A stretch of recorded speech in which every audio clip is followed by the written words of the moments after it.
क्या आपने कभी सोचा है कि पूजा में इस्तेमाल होने वाला कपूर और अगरबत्ती आखिर कैसे बनता है? हर सुबह जब हम अगरबत्ती जलाते हैं और कपूर की सुगंध से माहौल पवित्र होता है, तब शायद ही हम सोचते हैं कि ये चीजें आखिर आती कहाँ से हैं। क्या ये केमिकल से बनती है या फिर इसमें कोई प्राकृतिक तत्व होते हैं? ज्यादातर लोग मानते हैं कि कपूर किसी लैब में तैयार किया गया एक सिंथेटिक मटेरियल होता है, लेकिन असलियत में इससे ये बिल्कुल ही अलग है। अगरबत्ती लकड़ी के बुरादे और प्राकृतिक गोंद से बनता है, जबकि कपूर एक खास पेड़ से निकाला जाता है। ये कोई सिंथेटिक प्रोडक्ट नहीं होता, बल्कि प्रकृति का दिया हुआ एक अनमोल तोहफा है।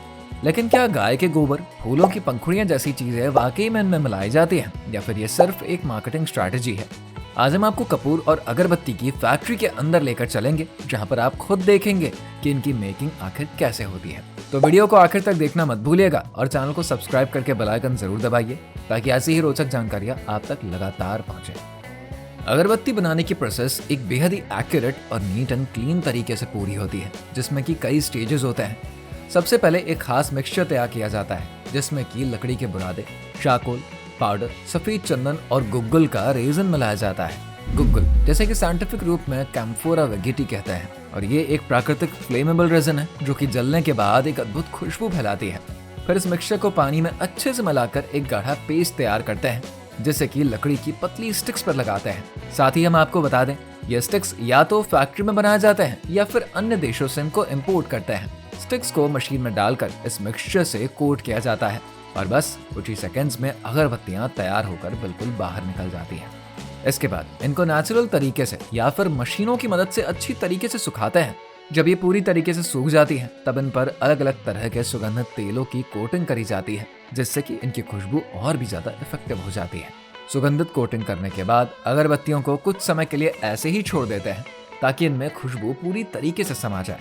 इसके बाद इसमें अलग अलग साइज और पैकेजिंग में इसको अरेंज करते हैं, ताकि ये आसानी से कंज्यूमर्स तक पहुंच सके। इस पूरे प्रोसेस के दौरान क्वालिटी कंट्रोल का स्पेसिफिक ध्यान रखा जाता है, ताकि हर अगरबत्ती हाई क्वालिटी की बनी रहे और इस्तेमाल के दौरान एक मनमोहक सुगंध प्रोवाइड कर सके। सुखाने के बाद अगरबत्तियों की खुशबू को और भी ज्यादा इफेक्टिव बनाने के लिए उन पर लिक्विड परफ्यूम स्प्रे किया जाता है, ताकि उनकी महक और भी तीखी और लंबे समय तक टिकने वाली हो। मार्केट में बढ़ती हुई कंपटीशन के कारण हर ब्रांड अपनी खुशबू को सबसे खास और अनोखा बनाने की कोशिश करता है, जिससे कि कंज्यूमर्स को वही सुगंध मिलता है जो कि उनको पसंद आए। कुछ कंपनियां दावा करती हैं कि वह अगरबत्ती बनाने में नेचुरल एलिमेंट्स जैसे कि फूलों की पंखुड़ियां और गाय के गोबर का यूज करते हैं, जिससे कि इनको ज्यादा शुद्ध और धार्मिक रूप से पवित्र मानते हैं। हालांकि इनके असली स्रोत पर बहुत ही कम लोग ध्यान देते हैं और कई बार ये दावा केवल मार्केटिंग स्ट्रैटेजी का ही हिस्सा भी हो सकता है। तैयार अगरबत्तियों की क्वालिटी की जांच के बाद पॉलिथीन में इनको पैक कर दिया जाता है और फिर देश भर के बाजारों में इनको सप्लाई किया जाता है। महक, क्वालिटी और कीमत के आधार पर इनको अलग अलग कैटेगरीज में बेचा जाता है, जिससे कि हर सोशल क्लास के कंज्यूमर्स तक ये आसानी से पहुंच सकते हैं। लो रेंज से लेकर प्रीमियम सेगमेंट तक हर ब्रांड अपने अनुसार प्रोडक्ट डिजाइन करता है, जिससे कि इनकी बिक्री और पॉपुलैरिटी बढ़ सके। कई बार सस्ती अगरबत्तियों में ऐसे तत्व भी मिलाया जाता है जो कि जलने के बाद अधिक धुआं छोड़ते हैं और इससे सेहत पर बहुत बुरा असर पड़ता है।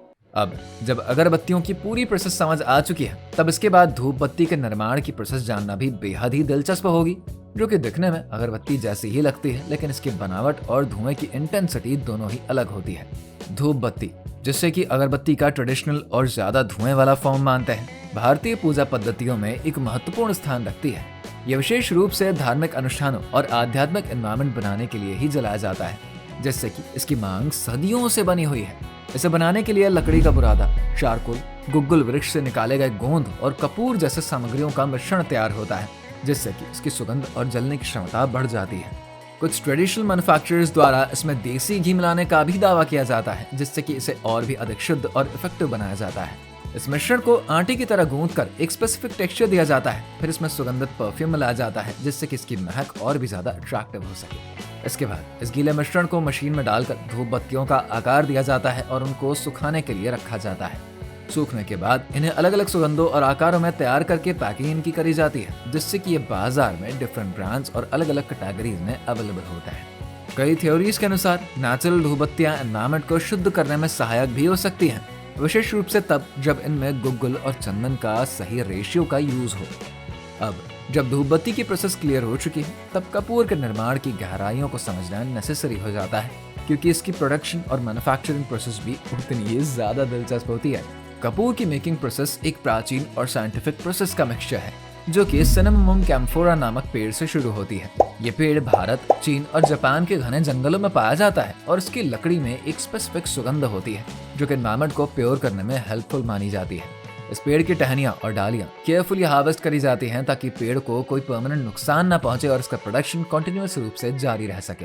फैक्ट्री में लाने के बाद इन टहनियों को कई दिनों तक धूप में सुखाया जाता है ताकि उनमें मौजूद अतिरिक्त नमी पूरी तरीके से खत्म हो जाए, क्योंकि अगर नमी बची रह गई तो कपूर का मेकिंग प्रोसेस अफेक्ट हो सकता है। जब लकड़ी पूरी तरीके से सूख जाती है तो वर्कर्स सबसे पहले इसका छिलका हटाते हैं और फिर इन मोटी लकड़ियों को बड़े बड़े ब्लॉक्स में काटा जाता है।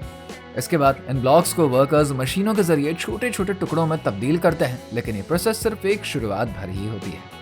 कपूर बनने के लिए आगे एक मुश्किल प्रोसेस भी अपनाई जाती है जिसमें कि साइंटिफिक प्रिंसिपल्स और ट्रेडिशनल टेक्निक्स का अनोखा मेल देखने को मिलता है। लकड़ी के ब्लॉक्स को एक हाई प्रेशर मशीन में डाला जाता है जहां पर ये तेजी से पतले और बारीक टुकड़ों में बदल जाते हैं। इन टुकड़ों को एक बड़े से एयर टाइट कंटेनर में ट्रांसफर किया जाता है जिसे कि पूरी तरीके से सील कर दिया जाता है ताकि अंदर की प्रोसेस बिना किसी रुकावट के पूरी हो सके। कंटेनर के एक ओर एक पाइप जुड़ा होता है जो कि इस पूरे मेकिंग प्रोसेस में अहम भूमिका निभाता है। इसके बाद कंटेनर को धीरे धीरे गर्म किया जाता है और तापमान बढ़ते ही लकड़ी के टुकड़ों से धुआं निकलने लगता है। इंडियन हर्बल स्टडी के अनुसार ये धुआं कपूर के वॉलेटाइल ऑयल्स का होता है जो कि धीरे धीरे ऊपर उठता है और पाइप के जरिए एक कूलिंग चेंबर में पहुंचता है। वहां पर तापमान कम होने के कारण ये धुआं धीरे धीरे ठंडा होने लगता है और कुछ घंटों बाद छोटे छोटे क्रिस्टल्स के रूप में जमने लगता है। ये चमकते हुए क्रिस्टल्स ही असली कपूर बनने का पहला स्टेज होता है। इस प्रोसेस में कंटेनर के निचले हिस्से में एक गाढ़ा तेल भी इकट्ठा हो जाता है जिसे कि अरोमा ऑयल कहा जाता है। लास्ट में इन दोनों एक्सट्रैक्ट्स को अलग अलग किया जाता है, लेकिन असली कपूर बनाने की प्रोसेस अभी पूरी नहीं हुई है। इसके बाद की स्टेप इसे प्योर और परफेक्ट बनाती है। इसके बाद क्रिस्टल्स को एक बड़े से कंटेनर में डाला जाता है।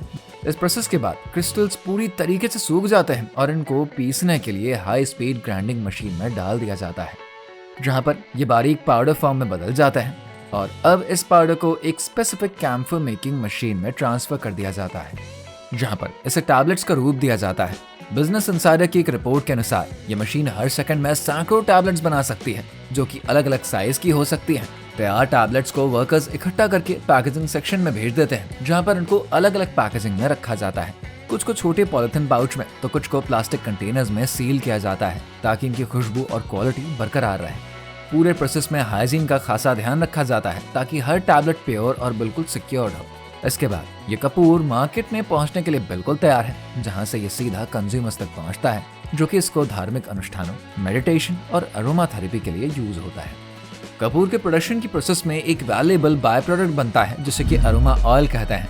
ये तेल कूलिंग चेंबर के निचले हिस्से में इकट्ठा होता है और इसकी कीमत काफी ज्यादा होती है जिससे कि ये बिजनेस के लिए एक वैल्यूएबल प्रोडक्ट बन जाता है। आयुर्वेदा टुडे के अनुसार ये तेल स्किन के लिए काफी फायदेमंद होता है और इसे कई तरह के आयुर्वेदिक प्रोडक्ट्स में यूज भी किया जाता है। साथ ही साथ इसे फैक्ट्री में केयरफुली अलग स्टोर किया जाता है और हाई क्वालिटी वाले प्रोडक्ट्स के लिए बेचा जाता है। हालांकि कुछ मैन्युफैक्चरर्स लागत कम करने के लिए इस तेल को दोबारा मिलाकर सस्ता कपूर तैयार करते हैं जिससे कि इसकी प्योरिटी पर बहुत सवाल उठने लग जाते हैं। अगरबत्ती और कपूर के इस मेकिंग की पूरी प्रोसेस को देखा जाए ना तो ये एक बेहद ही इंटरेस्टिंग मिक्सचर है जहां पर की परंपरा, साइंस और बिजनेस एक साथ मिलते हैं। जंगल से निकले कच्चे माल को सुगंधित अगरबत्तियों और शुद्ध कपूर में बदलने की इस यात्रा में कई स्तर होते हैं जहां पर हर स्टेप में बारीकी और क्वालिटी का विशेष ध्यान होता है। पूजा में उपयोग किए जाने वाले ये प्रोडक्ट न केवल धार्मिक आस्था से जुड़े होते हैं बल्कि इनका एक लंबा सफर भी होता है। तो आपको ये वीडियो कैसी लगी है कमेंट करके जरूर बताइए। इस वीडियो को लाइक करिए, साथ ही चैनल को सब्सक्राइब जरूर करिए।